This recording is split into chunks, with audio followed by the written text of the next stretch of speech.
Da pele o rasgo que fere. A 7 palmos nada mais importa senão a vida perdida que chama, senão a carne que é morta. Rastejam os seres da noite, imploram perdão por crime não cometido, rastejam na lama profunda em busca do paraíso perdido. Esse é um dos trechos do poema Salvação, uma coletânea de poemas aqui, intitulada Poemas para Ler no Fronte, obra recentemente lançada aqui em Caxias do Sul pela escritora Maia Falques, nossa amiga, que nos brinda com a sua presença no retorno do Café com Letras para o estúdio da TV Câmara, digamos assim. Ficamos um tempo na 32ª Festa Nacional da Uva e agora, então, devidamente de volta ao estúdio da TV Câmara e com a Maia. Maia, uma honra tê-la conosco. Sempre uma honra estar aqui. Bom, o título já poderia direcionar poemas para ler no fronte, e com a leitura ele ganha ainda mais sustentação, digamos assim. O sujeito está num cenário hostil de guerra, então ele precisa se armar. E no teu caso aqui, o armamento é basicamente por meio dos poemas, mais ou menos por aí? Isso. A ideia é trabalhar justamente, nós vivemos em constante guerra, né? Uhum. As guerras cotidianas, as guerras declaradas. Então, como eu sou contra guerras, eu prefiro trabalhar com poesias. Uhum. Então, o livro ele é basicamente uma conscientização, um grito de paz no meio do caos que nós vivemos. E que sempre vivemos, não é uma exclusividade dos nossos tempos modernos. Conversando contigo e acompanhando pela própria leitura, nós temos detalhes aqui. Ó, tu usas uma epígrafe. O Senhor da Guerra não gosta de crianças, Legião Urbana. E há um ponto interessante em memória de Fernando Luiz Bastian, que depois eu fui te questionar momentos antes da entrevista. Nós estamos tratando, quando é citado Fernando Luiz Bastian, ele basicamente é teu tio. E Isso. Coincide a morte dele com o teu momento de produção do livro. Isso. E aí eu perguntei para a Maia, para quem está nos acompanhando aqui, posso perguntar tudo que eu bem entender? Ela sim. Então, quer dizer, não há restrições maiores.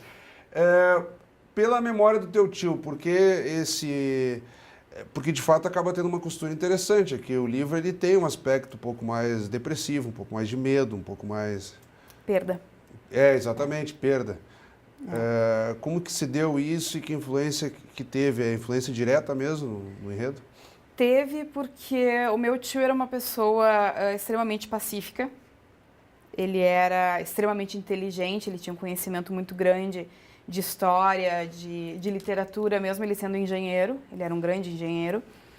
E a gente veio num período de muitas violências e, como ele era essa pessoa extremamente inteligente, eu costumava conversar bastante com ele sobre esse contexto mundial, nacional, porque toda a violência que a gente vive hoje, ela não veio do nada. Ela tem um contexto, ela tem uma repetição histórica. A gente vive em ciclos e isso ele sabia muito bem. Uhum. E a partir da perda dele, eu não só perdi uma grande fonte de informação e uma pessoa que eu amava muito, mas também me trouxe essa questão da perda, do luto, do pesar, que é uma coisa que as guerras trazem, né? Tanto as declaradas quanto as não declaradas, a violência urbana, a violência diária, né, cotidiana, elas trazem esse sentimento de luto e de perda, que foi o que eu tive quando eu perdi ele. Por isso a inspiração acabou sendo direta, mesmo que não tivesse uma relação guerra com ele, né, obviamente, mas quando tu fala em perda, quando tu perde uma pessoa que tu ama muito e de uma maneira muito repentina, como aconteceu com ele, o sentimento de dor se mistura.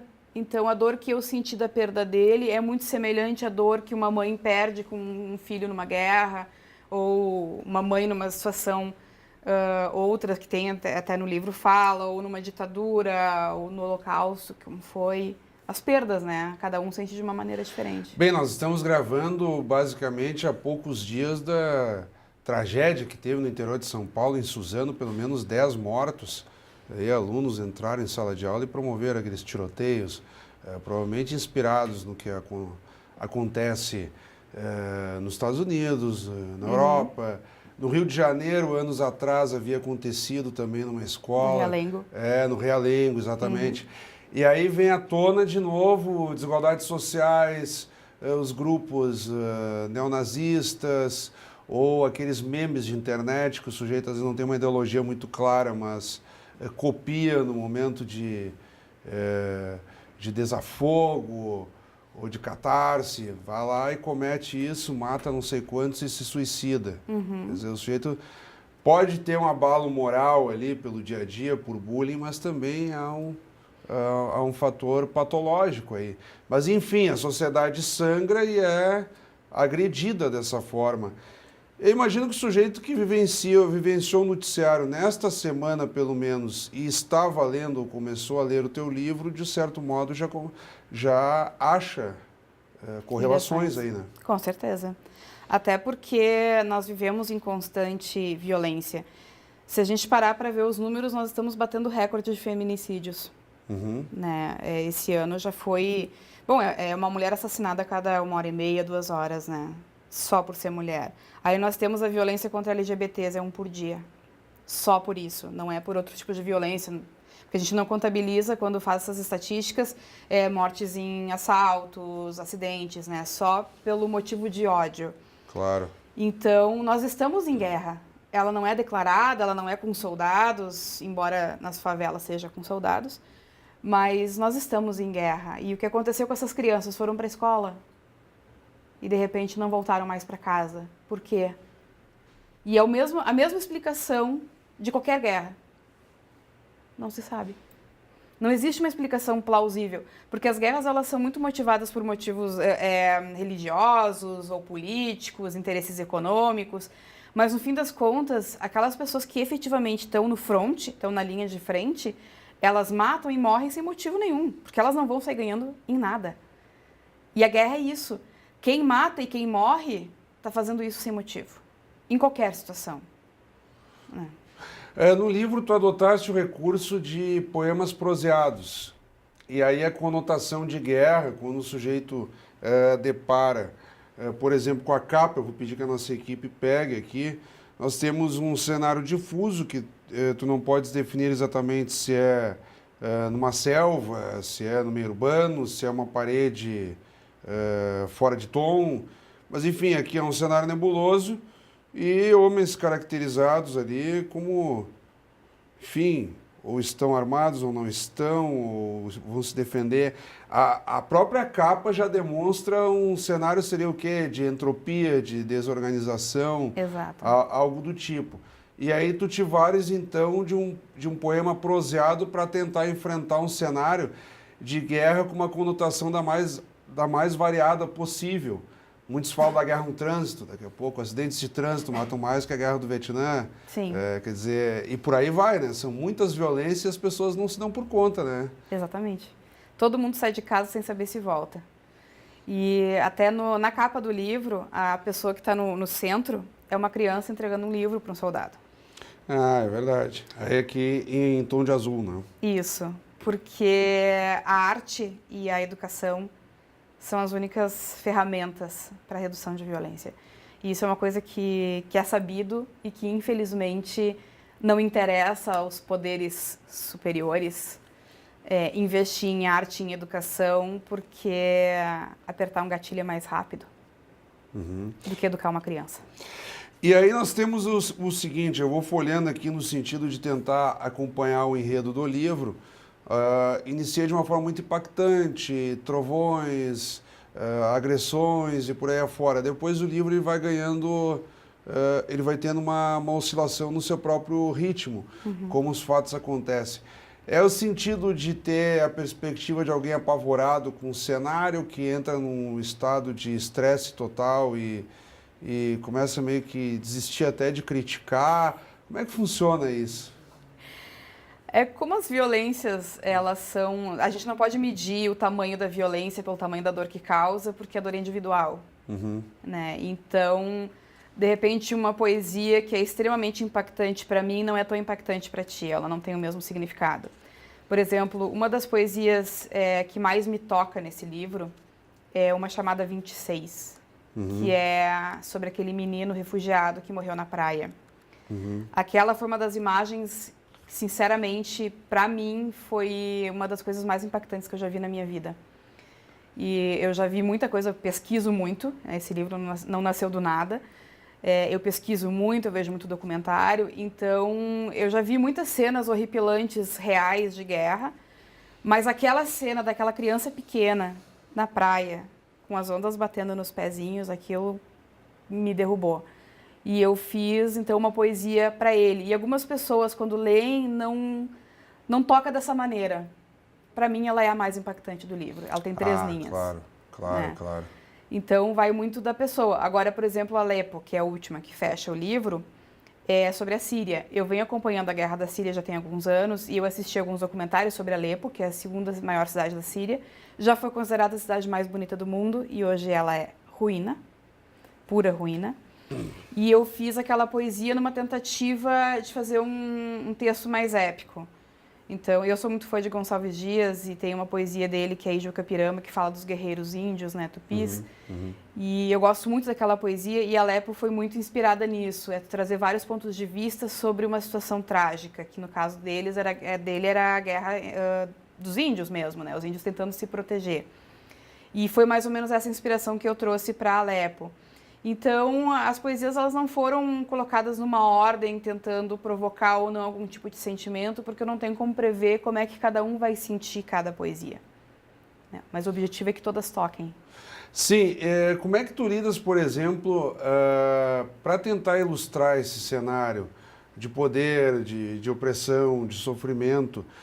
São constituídos alguns estereótipos, como a autoridade atrás da mesa, engravatada, quer dizer, o típico político, o tipo chefe, o tipo, enfim, o sujeito que manda em alguém. Tu constituis de uma forma ali bem alegórica e genérica, no sentido de ser bem clara a que tu estás te referindo, digamos assim. Tu tens alguma expectativa de, como tu mesma disseste, cada um vai receber os poemas de acordo com as suas experiências pessoais, ou se vai prestar mais atenção ou não. Não há como mensurar, principalmente quando se trata de poesia, ainda que seja em forma de prosa, ou seja, é uma poesia que tende a dizer mais e não ser tão subjetiva. Mas como é que tu esperas que as pessoas reajam daqui a pouco a esses estereótipos que tu tentas desenhar no decorrer dos poemas? Vai ter gente que vai se ofender, né? Mas uma coisa que até alguma das poesias, obviamente eu não sei todas de cor, mas que eu comento isso em algumas poesias, é que geralmente quem gosta de guerra, os líderes que incentivam a guerra e que assinam os papéis, não estão na linha de frente. Eles não vão para a guerra, eles não morrem na guerra. Então, é muito fácil tu gostar de guerra e estar atrás da mesa. Porque quem está lá na frente é a gurizada. Tanto que nós tivemos a infantaria. A infantaria vem de infância. Eram crianças na linha de frente, os primeiros a morrer. Então, tu mata os jovens da tua própria sociedade em nome de uma espécie de um fetiche de violência. Os líderes não vão para a guerra. Nós temos aí o caso máximo, que é o mais clichê, mas Hitler nunca matou ninguém. Mas ele foi responsável por milhões de mortes atrás da mesa. Ah, bom, claro. Até acho que o House of Cards lá fazia muito bem as projeções dos presidentes americanos. Quando estão em períodos de guerra, eles vão para uma sala lá especial com oficialato e tal. Então os caras acompanham basicamente um ataque como se fosse um videogame ali. Tem uma tela enorme ali, aquela coisa, vai atirar ou não vai? Vai atirar ou não vai? Ah, vamos sim. Pum, apertou lá quase uma ficção para eles, apertou o comando, explode, né? É quase uma ficção. Tinha aquele livro do Jean Baudrillard, que a Guerra do Golfo não teria existido, que de fato é isso, era basicamente comandos por computador e tal. As pessoas morreram, mas o cenário clássico ali do pessoal guerreando já não era mais bem assim, né? Sim, é porque tem justamente essa questão de quanto se distancia daquilo, aquilo não é real para ti. Que foi um efeito que eu vi muito quando eu lancei o Histórias de Minha Morte, que quem vive uma realidade parecida com a protagonista se identificou, entendeu aquilo como uma realidade. E quem não vive esse meio já entendeu aquilo como pura ficção. Ou ficou muito surpreso, como assim? Isso acontece? Isso existe? Sim, isso existe. Então, eu tenho muitos amigos espalhados pelo Brasil e eu tenho amigos que moram em favelas que já foram invadidas. E tu acompanha o pânico deles pela internet, mas para mim é muito cômodo. Eu tô vendo pela tela. eu não sinto aquilo. Claro, o senso de empatia não é o mesmo, né? A gente, por mais que a gente tenha esse carinho, esse cuidado, quem sente é quem está lá. Então, para um governante, para uma pessoa que detém o poder e tem um interesse em especial, seja de qual natureza for, no momento que ele aperta o botão da bomba, para ele não muda nada. Claro. Ele não está sentindo. É como nós sempre fizemos, Maia, reforçando que estamos recebendo aqui a escritora Maia Falks com um livro em lançamento, digamos assim, porque quando diz recentemente lançado, mas o livro está sendo lançado aí, acho que durante um mês, 2, ele ainda tem aquele caráter de lançamentos que não foram, vão procurar para ter o exemplar, aquela história toda. Mas enfim, Poemas para Ler no Fronte, nós vamos dar um tempo na abordagem da obra e chamar de imediato as dicas do autor. Roda a vinheta aí.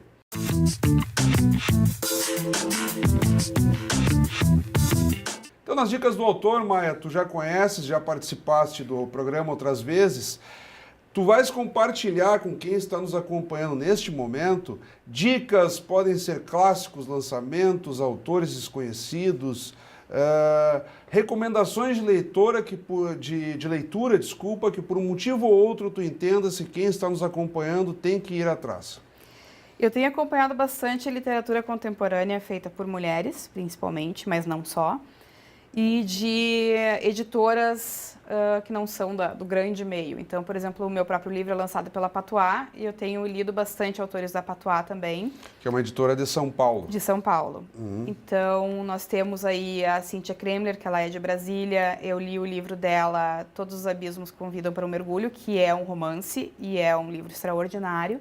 Também tem uma temática pesada, ele lida com depressão infantil, que pouca gente trabalha essa temática. Temos a Mariana Basílio, que tem um livro, uma poesia longa. A Aline Bey, que daí ela é de outra editora, mas a Aline Bey ganhou o Prêmio São Paulo. Ela tem um livro que ele é um romance, mas ele é um romance em poesia, também muito bonito, que é O Peso do Pássaro Morto. Maria Valéria Rezende, que é um grande nome. A Valesca de Assis, também outro grande nome da nossa literatura contemporânea, que são autoras excelentes. Germana Zanettini é uma excelente poeta. E a Jaridia Reis, que eu sempre recomendo, ela foi minha prefaciadora no História de Minha Morte. Ela lançou recentemente um livro de poemas também, É um Buraco com o Meu Nome, que é sobre feminilidades. E ela trabalhou muito com as heroínas negras brasileiras no formato de cordel. Ela é uma excelente autora, eu acho que todo mundo deveria conhecer o trabalho dela, que ela é extraordinária.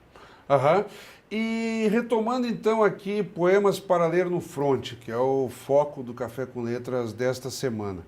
Inspirações pessoais, Maia. Tu tens um desprendimento em rede social muito forte, para o bem ou para o mal, tu não te escondes muito, não. Tu te expõe bastante em redes sociais, isso acaba gerando, às vezes, uma onda de solidariedade, outros que, como nós estávamos falando aqui, não vão ter a mesma empatia e te criticam. Então, tu entras em situações muito diversas pelas redes sociais. Ora para o bem, ora para o mal, enfim, isso gera um certo desgaste. Eu gostaria de saber até que ponto esse cenário também está presente aqui no livro. Porque o livro ele não é de todo... As pessoas não vão notar só o desastre. Daqui a pouco tu queres mostrar ali algumas coisas no sentido de conscientizar o leitor, o cidadão. Então, uma luz no fim do túnel. Sim. Isso reflete um pouco do teu dia a dia, principalmente pelas redes sociais? Com certeza. Até porque eu trabalho muito nas redes sociais as minhas questões pessoais. É um risco que eu assumi. Eu sabia que quando eu comecei a me expor, eu sabia que isso poderia gerar vários tipos de reação. Eu sou muito privilegiada nesse sentido porque as reações, em maioria, são extremamente positivas.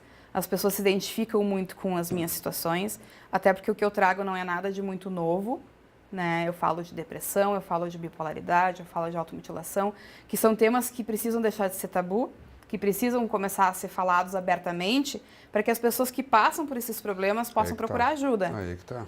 E é isso que as pessoas elogiam muito na minha iniciativa. Eu pus a minha cara a tapa, eu me expus, eu estou sujeita a todo tipo de julgamento, isso pode me prejudicar na minha vida profissional, mas eu acredito que existe algo muito mais importante a ser feito aí. Quantas vidas podem ser salvas quando tu ouve as pessoas? Quantos suicídios podem ser evitados com um simples acolhimento? E eu acho isso muito mais importante. Sim, o trabalho brilhante do CVV, que basicamente coloca um número à disposição e fica ali escutando a pessoa e tentando dar um direcionamento para dissuadir do suicídio, né? Exatamente. Quer dizer, é um trabalho brilhante, né? Exatamente. E isso é uma coisa que acontece muito comigo e me emociono muito também. Muita gente que me adiciona nas redes sociais, e eu sou péssima com nomes, então às vezes as pessoas vêm falar comigo, eu não sei quem são, e são pessoas que me acompanham. Claro. E elas vêm me falar e me agradecer por textos que eu publiquei, que ajudaram elas a refletir, a mudar alguma coisa, a melhorar o seu dia. E é uma coisa que eu não enxergo diretamente, mas que quando as pessoas me falam, me emociona e me mostra que isso vale a pena. É por isso que essa exposição, embora muita gente me aconselhe a me expor menos, a arte me expõe. Os meus livros podem não falar diretamente de mim, mas eles trazem um pouco do autor, sempre traz. Claro. Então, se eu estou me expondo na minha arte, eu nunca vou parar de me expor, por que eu não posso me expor como ser humano e mostrar para as pessoas a minha arte é genuína? Ela sai de dentro de mim, ela tem um porquê. Né? Eu não tenho nada contra a literatura de entretenimento, inclusive é o que eu mais leio, mas eu não faço literatura de entretenimento, eu faço literatura de conscientização, eu faço literatura de luta. Sim. Né? E ele tem um porquê. E se eu quero passar a verdade para o meu leitor, ele vai ler o Poemas para Ler no Front. Se ele me acompanha, ele sabe que eu estou diariamente naquela luta contra as violências, que não é uma coisa que eu estou fazendo só um livro para aparecer. É uma luta minha, é genuíno, é verdadeiro. E qual fronte, digamos assim, te preocupa mais atualmente? Que aqui no livro nós temos a guerra da Síria, tem a situação do cotidiano, a rivalidade entre as pessoas, o questionamento a algumas organizações constituídas, no sentido de chamar atenção se teria ou não opressão, e por aí afora. Mas no momento agora que estamos conversando, qual fronte te preocupa mais, digamos, que tu tens que pegar o livro ali, se armar com as poesias e ir protegida para o enfrentamento, digamos assim? Eu acho que nesse momento, a grande questão que está mais próxima de nós é o ataque que a educação e a cultura estão sofrendo. Tem uma frase do Paulo Freire que ele fala que a educação não transforma o mundo, ele muda as pessoas e as pessoas transformam o mundo. Claro. E eu adapto ela para a arte, é a mesma relação. A arte, ela é um elo de ligação entre a educação, entre a saúde pública, entre a segurança pública. Se nós fôssemos uma civilização realmente avançada, nós teríamos um investimento macro em educação e cultura, para que isso não precise refletir no investimento em segurança e saúde, porque uma sociedade com acesso à cultura e com acesso à educação é menos violenta e menos doente. Uhum.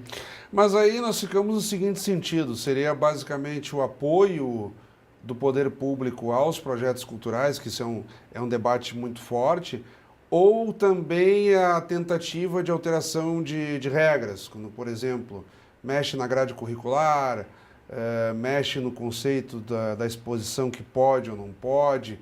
Que muitos vão dizer o seguinte, vocês querem fazer arte, mas precisa de dinheiro público. Né? É a crítica sempre mais rasteira, assim, quando vai se analisar o investimento em educação e cultura.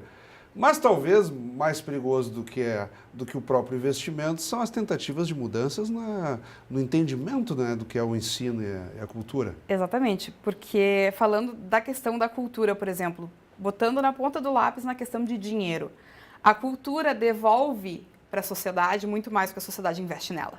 Uhum. Ela gera empregos, ela gera desenvolvimento, ela gera turismo. Então, quer dizer, no momento que tu corta investimentos em cultura, tu está cortando investimentos em economia. É um contrassenso, não faz o menor sentido, não é uma economia o que tu está fazendo. É um erro. É uma lógica distorcida que acontece no turismo também. Exatamente. Mas então, tem todo um retorno... Que é muito maior. Uma cadeia, né? Exatamente. O retorno de PIB da cultura é mais do que o dobro do investimento. Uhum. Então, todo emprego gerado vai deixar de ser gerado. E aí, o que vai acontecer com essas pessoas sem emprego? A falta de emprego aumenta a violência. Aí, tu pega projetos sociais que vão nas comunidades, que tiram a gurizada das drogas, que reabilitam ex-presidiários. Se não tem esses projetos, não tem quem tire a gurizada das drogas e quem reabilite os presidiários, eles vão ir para o crime. Então, Maia, quero te agradecer imensamente. Estamos aí a segundos de estourar o nosso tempo. Como sempre. De toda maneira aqui, quem está deparado com algum fronte, mesmo que não seja um dos descritos aqui, já há uma forma de se proteger e até se posicionar aí para combater nesse fronte, digamos Exatamente. assim. Então, Maia, quero te agradecer imensamente. Fica a dica de leitura do Café com Letras, Poemas para Ler no Fronte, obra recentemente lançada aqui em Caxias do Sul pela escritora Maia Fawkes. Maia, muito obrigado. Eu que te agradeço imensamente, e quem quiser adquirir o livro também tem um link de compra da editora Patois na minha página, escritora Maia Fawkes, no Facebook. Olha aí, tá dado o recado então.